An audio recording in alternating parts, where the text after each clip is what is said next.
Artificial intelligence and machine learning, civil, mechanical, electrical and electronics എന്നീ ത്രിവത്സര engineering diploma കോഴ്സുകളും ദ്വിവർഷ lateral entry കോഴ്സുകളും AICTEയുടെയും SPTയുടെയും അംഗീകാരത്തോടെ നൽകപ്പെടുന്നു.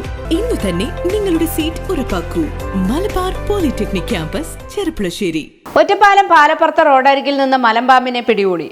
ഒറ്റപ്പാലം പാലപ്പുറം മണ്ണാൻ പൂശാരി റോഡിൽ കഴിഞ്ഞ ദിവസം രാത്രി 12 മണിയോടെയാണ് റോഡരികിൽ കൂട്ടിയിട്ട കരിങ്കൽ കൂട്ടത്തിനിടയിൽ മലമ്പാമ്പിനെ കണ്ടത്. വഴിയാത്രക്കാർ വിളിച്ചു പറഞ്ഞതനുസരിച്ച് Vidyanagar residents association secretary Manoj Stephen സ്ഥലത്തെത്തി പാമ്പിനെ പിടികൂടാൻ വേണ്ട കാര്യങ്ങൾ ചെയ്തു. നഗരസഭാ കൗൺസിലർ TP പ്രദീപ് കുമാർ, നിതിൻ, അരവിന്ദ്, ഗിരീഷ്, സൂരജ്, ശ്രീജിത്ത്, അബൂബക്കർ എന്നിവരും സംഭവ സ്ഥലത്ത് എത്തിയിരുന്നു. അർദ്ധരാത്രിയിൽ പാമ്പിനെ പിടികൂടാൻ ആളെ കിട്ടാതെ മണിക്കൂറുകളോളം വിഷമിച്ചു. വനം വകുപ്പിനെയും പോലീസിനെയും RRT വളണ്ടിയർമാരെയെല്ലാം പലതവണ വിളിച്ചുവെങ്കിലും പലരും ഫോൺ എടുത്തില്ല. എടുത്തവരാണെങ്കിൽ ഈ സമയത്ത് പാമ്പിനെ പിടികൂടാൻ സംവിധാനമില്ല, ഒറ്റപ്പാലം പരിസര പ്രദേശങ്ങളിൽ പാമ്പ് പിടുത്തക്കാരില്ല തുടങ്ങി നിരവധി കാരണങ്ങൾ പറഞ്ഞൊഴിഞ്ഞു. മണിക്കൂറുകൾക്ക് ശേഷം ചെർപ്പളശ്ശേരിയിൽ നിന്നുള്ള പാമ്പ് പിടുത്തക്കാരൻ മുഷ്താഖിനെ എത്തിച്ചാണ് 5 അടിയിലധികം വലിപ്പമുള്ള മലമ്പാമ്പിനെ പിടികൂടിയത്. അർദ്ധരാത്രിയിൽ തന്നെ പാമ്പിനെ പിടിക്കാൻ ചെർപ്പളശ്ശേരിയിൽ നിന്ന് എത്തിയ മുഷ്താഖിന് വിദ്യാനഗർ റെസിഡൻസ് അസോസിയേഷൻ ഫണ്ടിൽ നിന്ന് സെക്രട്ടറി മനോജ് സ്റ്റീഫൻ സാമ്പത്തിക സഹായവും നൽകി. റോഡരികിലെ പൊന്തക്കാടുകളും റോഡ് പണിക്ക് ശേഷം ഉപേക്ഷിച്ച കരിങ്കൽ കൂനകളിലും പാമ്പുകൾ താവളമാക്കുകയാണ്. റോഡരികിലുള്ള കരിങ്കൽ കൂനകൾ അടിയന്തരമായി മാറ്റാൻ ആവശ്യപ്പെടുമെന്ന് നഗരസഭാ കൗൺസിലർ TP പ്രദീപ് കുമാർ പറഞ്ഞു.